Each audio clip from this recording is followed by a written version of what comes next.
All right, today is 10.4 translations of functions. I just want to go over these again for square root. Remember, you have the square root, your h is under it, the k is out. For absolute value, keep in mind h and k, same situation as far as them being in versus out. Quadratic, you are going to have the square, you're going to square your function. That's how you'll know it's quadratic, and for exponential, it'll be raised to the x powered. So for all of these, what you are going to do is graph them, but the first thing that you need to do is find out what numbers that you're graphing. So for the very first one, and for all the ones that you do for your homework, your numbers for your x's will all be the same, -2 all the way through 2. So for the first one, I'm just going to write the function all the way down.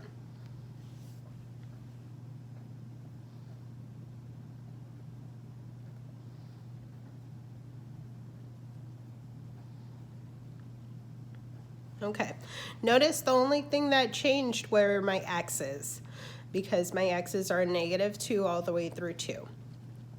The thing that stays the same is the absolute value and then -4. So let's go ahead and go through.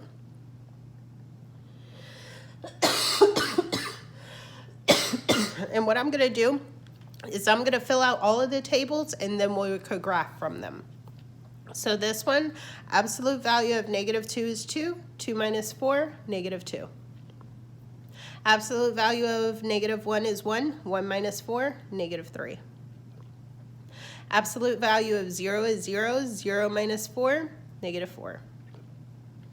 Absolute value of 1 is 1. 1 minus 4, -3. Absolute value of 2 is 2. 2 minus 4, -2. So we're done with this one until we go back to graph. For the next one, you see here I have x squared plus 5. So my x's all need to be listed just like they are here. I'm going to put them in parentheses because remember, I'm squaring all of them. So I'm going to put my squared. I'm going to put my 5.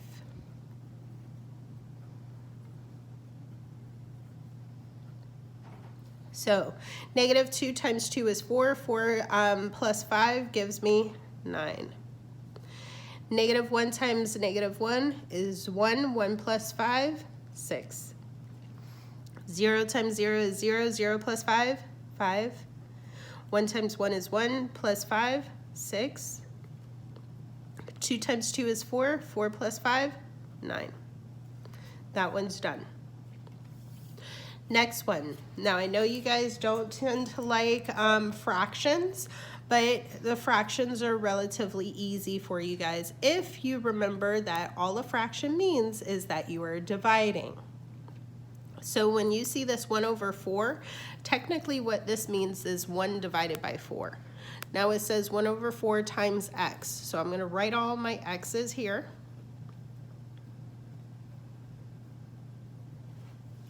And then -2 all the way down.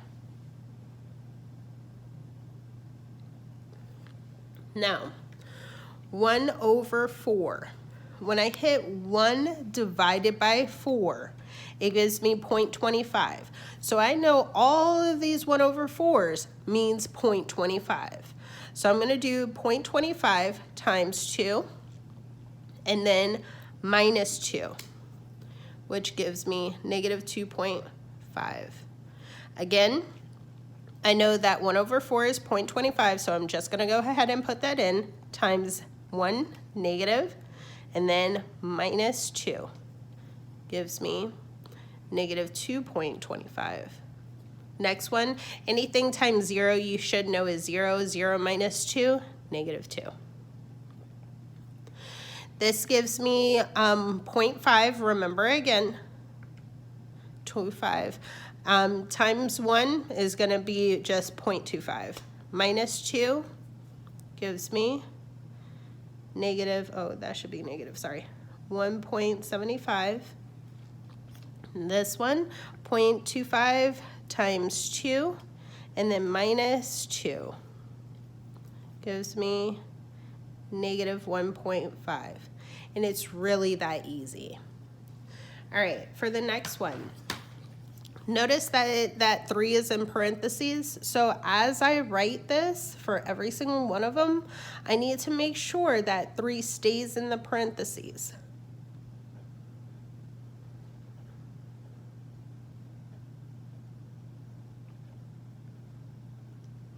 And then all of these are going to be squared. So remember, PEMDAS tells us that we need to do what's in the parentheses first. So 3 minus 2 is 1. 1 times 1, 1. 3 minus 1 is 2. 2 times 2, 4. 3 plus nothing, of course, is going to give me 0. The 3, sorry. And then 3 times 3, 9. 3 plus 4 gives me 3 plus 1 gives me 4. 4 times 4, 16. And then 3 plus 2 gives me 5. 5 times 5, 25. And that one's done. Next one, all of these have square roots. So I'm going to put my numbers under the square root. Now, what we will find is that for a couple of these, we won't be able to do them. What it's going to tell me is error in my calculator, and that's okay. That just means that for those, I will not need to graph them. So if you notice here, when I hit 2 negative and then hit the square root, it gives me an error message. That's because any number underneath the square root that is negative, I cannot do. So for these two, I will not be able to do them because both of these say negative. All right, square root of 0 is 0. 0 plus 4, 4. Square root of 1. The square root of 1 is 1. 1 plus 4, 5. Square root of 2 gives me 1.4. 1.4 plus 4 gives me 5.4. And that's done. So anytime you see that and you have negative numbers, automatically know that you don't have to graph those. All right, last one before we start graphing. I have absolute value of x. So I'm going to put my x's down after I draw my absolute value. And each one of these, it says minus 6. So I'm going to subtract 6 from all of them. Remember, absolute value changes it such that everything will be positive.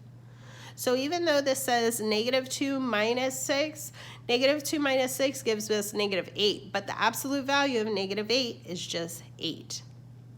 Negative 1 minus 6 gives me negative 7. Absolute value of negative 7 is 7. 0 minus 6 gives me negative 6. Absolute value of negative 6 is just 6. 1 minus 6 is negative 5. Negative 5 absolute value, 5. 2 minus 6. 2 minus 6 is negative 4. Negative 4 absolute value, 4. Now that I have all of my tables, it makes it a lot easier for me to be able to go ahead and graph. So as you can see, I folded my graph paper in 4. If you don't have graph paper, it's perfectly okay. All you need to do is graph it like you normally would on your own paper. So for this first one, I know my biggest number is negative 2. My smallest number is negative 4. So I am going to do all the negatives. Negative 1, negative 2, negative 3, negative 4. Because I don't need to go any higher than that. And then 1, 2, negative 1, negative 2. All right, just like we did before. At negative 2, it's negative 2, so that means I'm going to go to the left 2, down 2. So left 2, down 2, there's my point. Negative 1, negative 3, left 3, down 3. 0, negative 4, 0, negative 4. 1, negative 3, 1, negative 3. And then 2, negative 2, 2, negative 2. This is my graph for the very first one. And as we expected, it's a V because, of course, we know that anything with absolute value is going to give us a V. All right, for number 2, this is quadratic. So I know that my biggest number is 9, my smallest number is 5. So when I graph this, I'm going to start at 9.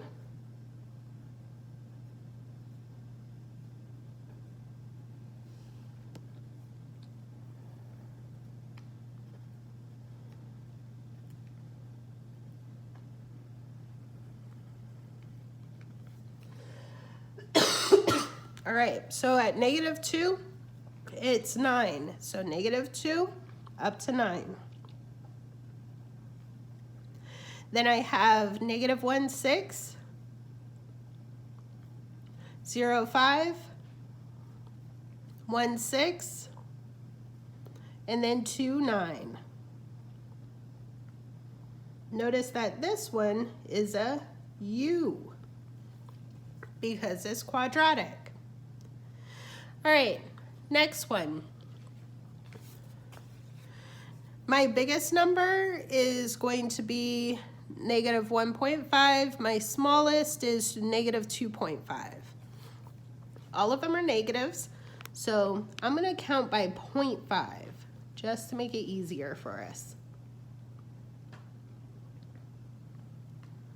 So this is going to be -0.5, -1, -1.5, -2, -2.5, and that's all I need to go up to.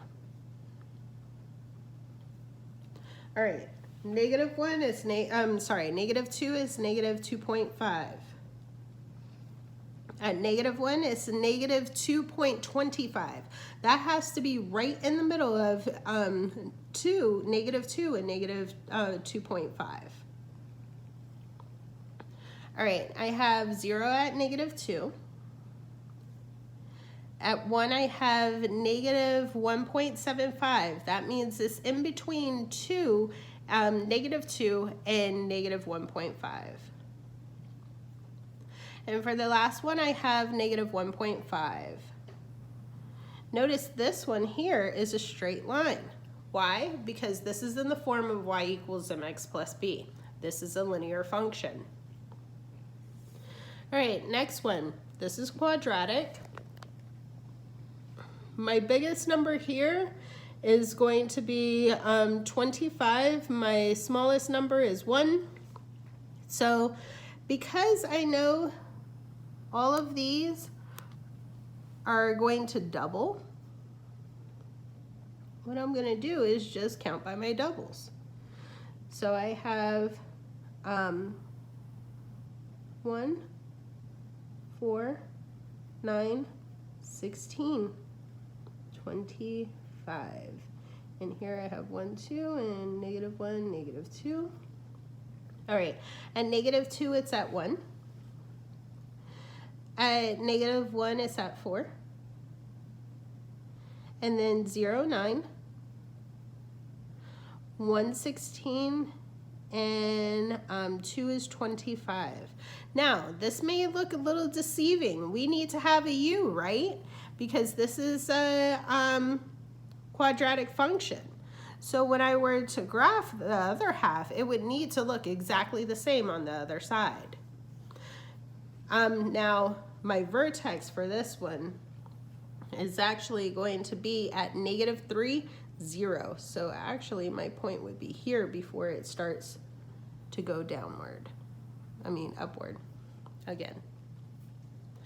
All right, next one. Let me open this up. Remember again, I said that you get an error message, so you cannot graph those first two, so I will not have to graph them. So for the very first one, my biggest number is 5.4, my smallest number is 4. So I think I'm going to count by 0.5.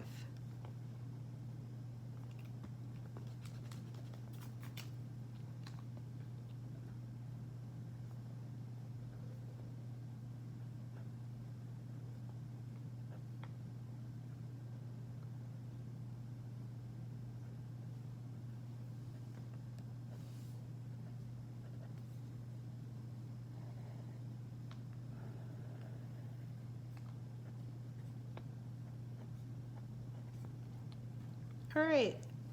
Now, remember again, I said that we weren't graphing the first ones. So at 0, it's at 4. 1, we have 5. And 2, we have 5.4. So it's right there. And that's my graph. That's all I could graph for those that one, because I only have 3 real points that I could graph. All right, for the next one, I'm looking at absolute value. So here my smallest number is 4, biggest number is 8.